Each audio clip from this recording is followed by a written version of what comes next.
motivational poem that I wrote about a week or two ago. I wrote it the same day that I put in my 2 weeks notice at my job. I had been working at this job since July of last year. If you followed my channel for a while, then you might remember the video where I got the job. Even though I had fun there for a while, and I got a lot of my friends to work there with me, and I made a lot of new friends working there, it was just time for me to go. I just got this gut feeling, and if there's one thing I've learned, it's to always trust my gut feeling. That gut feeling is the same thing that told me to drop out of school. It's the same thing that told me to start making YouTube videos. And so, I just feel like it was that time. It was time for me to take that leap. But I had also been watching a lot of motivational videos. A lot of them were from Steve Harvey. And so you'll see I reference Steve Harvey in this poem. I'll explain more about the poem later. So without further ado, let's get right to it.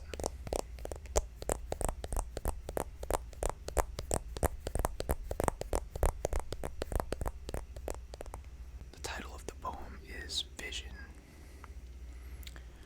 Steve Harvey once said, "If you want to kill a big dream, tell it to a small mind." Majority of mainstream unaware that they're blind to the fact that there's more out there than what they've been led to believe.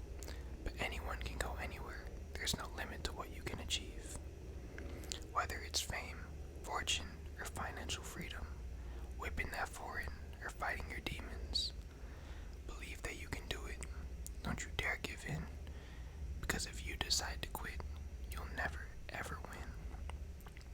At life, you'll just settle like the rest of society. Learn to enjoy the strife, find solace in notoriety. See, these haters, they have what's called crab mentality. They think that you're a traitor, when in all actuality, you've escaped from the matrix, you've taken the red pill. You're headed toward greatness, fueled by nothing but will. You have to plant yourself in the dirt in order to grow. So it's okay to be a little hurt, as long as you know that in time you'll become a flower, flower, flower, flower. So this was like the first motivational poem that I've wrote. I do plan on writing more in the future. One of my primary goals with this channel is to motivate people to follow their dreams through my journey and to go against the grain, to do what actually makes you happy, to stop being scared to take those chances on yourself, because you never know what you can actually accomplish if you're just stuck doing some shit that you don't like to do every day. So for me, I determined that school was holding me back from reaching my full potential. School, I felt like, was going to lead me to a 9-to-5 job, which I did not want to work. I don't want to work a 9 to 5. I want to be my own boss. And once I determined that, school really started to stress me the fuck out, because when you get to college, it's a whole different level of work. Like, they expect a lot more from you as a student. And so, if you don't know why you're there, or you believe that you should not be there, it's going to be a very unpleasant experience for you. But I'm kind of going on a tangent. I'm gonna go ahead and start breaking down the poem stanza by stanza. So the first stanza, I said, "If you want to kill a big dream, tell it to a small mind. Majority of mainstream unaware that they're blind." So essentially what I'm trying to say is, many people have been led to believe that there's really not more out there than what you can see. When you look around you, think about your parents, your friends, your neighbors, just everyone that you know. How many people are working at jobs or are in situations where they're not happy, where they know that they could be doing more with their life? The chances are that more than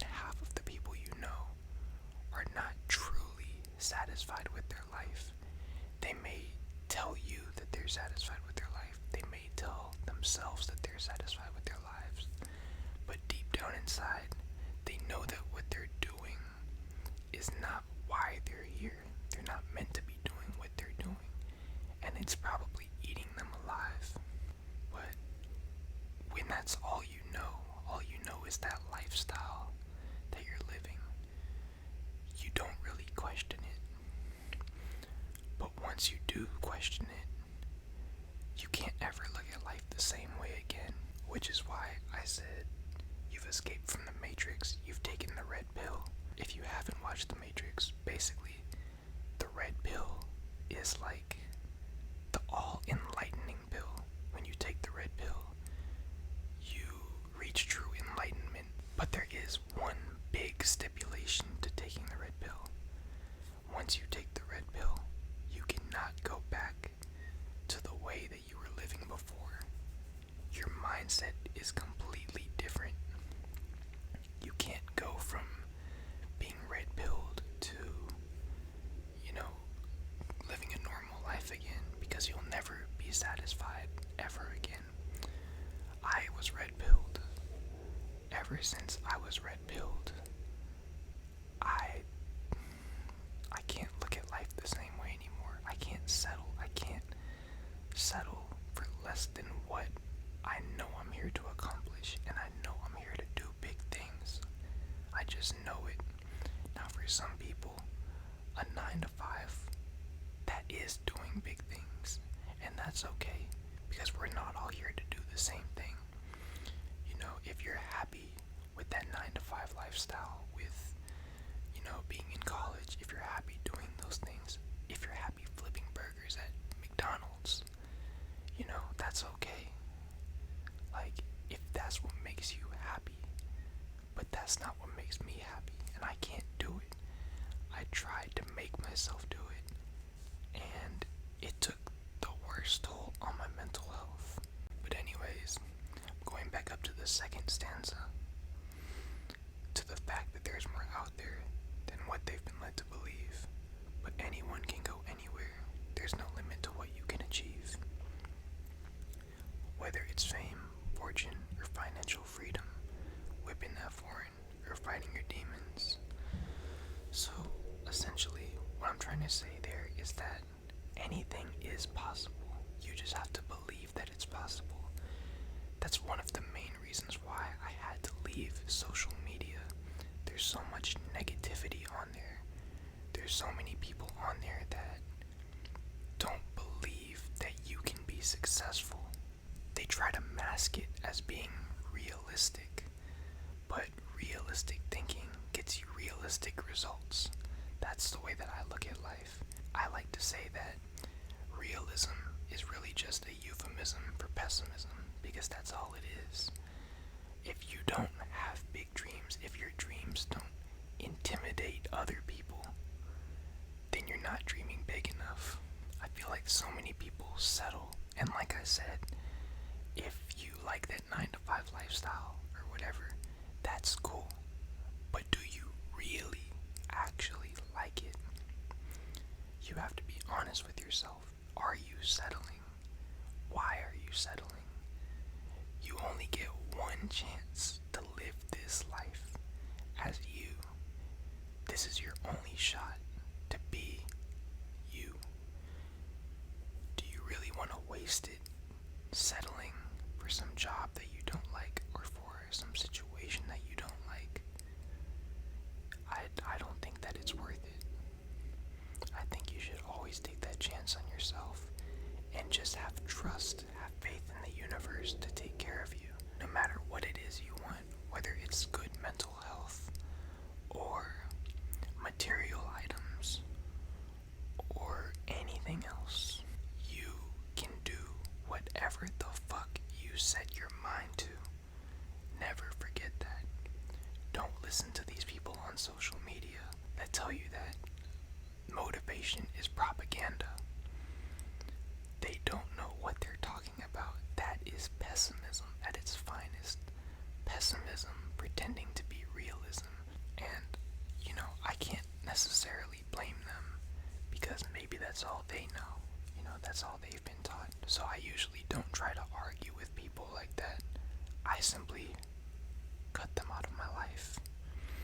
It's just that simple. At this point, if you don't believe in me, if you don't motivate me to do better, you are no longer a part of my life. And that was a big part of the reason why I left social media, because a lot of people on there did not motivate me. If I'm scrolling through my feed for hours at a time, and I'm leaving feeling less motivated than I was before I got on social media, that's a problem. That's a big, big problem. You should not be able to be on social media for that long and leave feeling demotivated. There are people out there that are more motivational in nature, but these days the ratios are so off. There's so much more negativity than positivity on social media that it's not even worth it to me. That's just my opinion though. Believe that you can do it. Don't you dare give in, because if you decide to quit, you'll never ever win at life. You'll just settle like the rest of society. Learn to enjoy the strife, find solace in notoriety. So, I know it seems ironic that I said if you decide to quit, you'll never ever win at life, right after I just quit my job. But you gotta see the big picture. For me, I didn't see quitting my job as quitting. I saw not quitting my job as quitting. I saw that as settling. I know that there's something bigger out there for me. Like, I know that I can do great things, but I felt like my job was holding me back. So I had to leave. I didn't drop out of school to work at H&M for my life. And it kind of started to feel like that's what was going to happen. It felt like I was just going to end up working at H&M. And I started to seriously consider, like, taking a higher position and just focusing on that. And that's a problem for me, because that would mean that I was, at that point, I might as well just go back to school and just go get, like, another job that would pay me more. But either way, I'd be settling. So I just had to leave that job. And I know I keep, bringing up my job or whatever, but it's, that was the whole, that was my inspiration for this poem, was this job.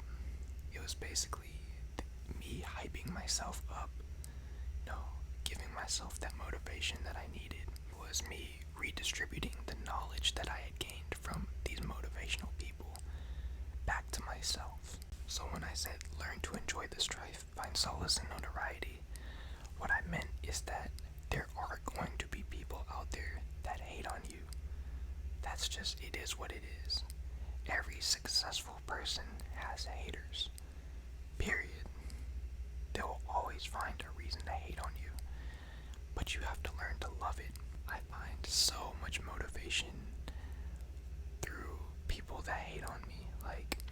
And I know I don't really get that much hate right now, but if I see that one hate comment, or that one dislike, or maybe somebody tells me to go back to school, that shit motivates me. That shit keeps me going.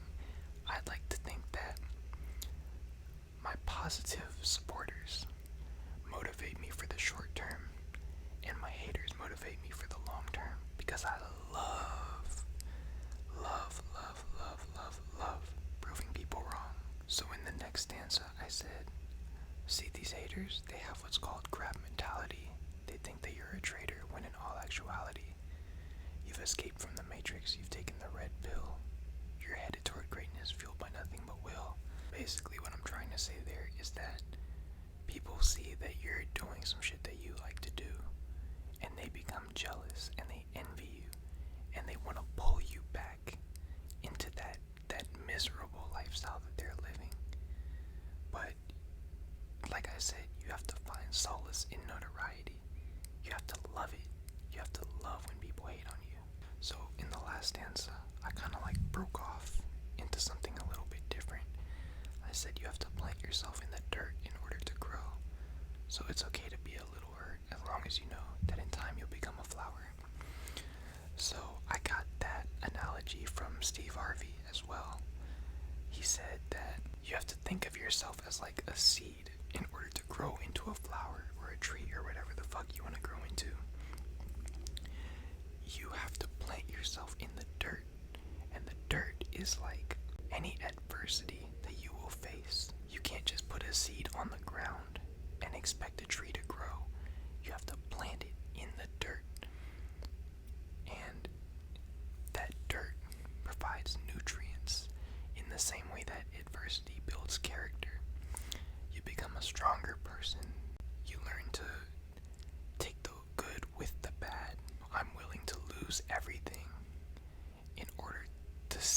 in order to make my dreams come true. I'm willing to be homeless. I'm willing to die behind my dreams. Just like I said in my last poem, I'd rather die a happy man than live my life in pain. If you haven't watched that one, go watch that one. That's basically what I was trying to get at. So that's basically all I have to say about that poem. If you made it this far, thank you guys for watching. Hopefully you were able to find some motivation through my words. But thank you guys for watching. Thank you for being an audience for me. Thank you for allowing me to share my work with you. Thank you for supporting me by watching the videos. I hope that you like the video enough to subscribe to me, because I have a lot more in store. Also, I'm very new to ASMR. This is only the 5th video I've filmed so far. So if you guys have any suggestions or video ideas for ASMR, anything that you think I would do well,